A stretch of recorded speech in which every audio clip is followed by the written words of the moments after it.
So the way I like to do ratios when it's a smaller number is I like to just have the small number and half it.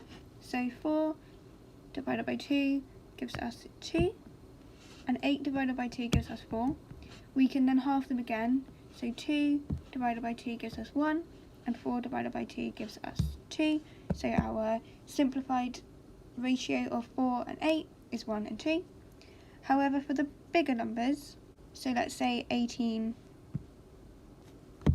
and 72, it's a lot easier to find the highest common factor that each number has. So for 18, you'd have 1, 2, 3, 6, 9, and 18.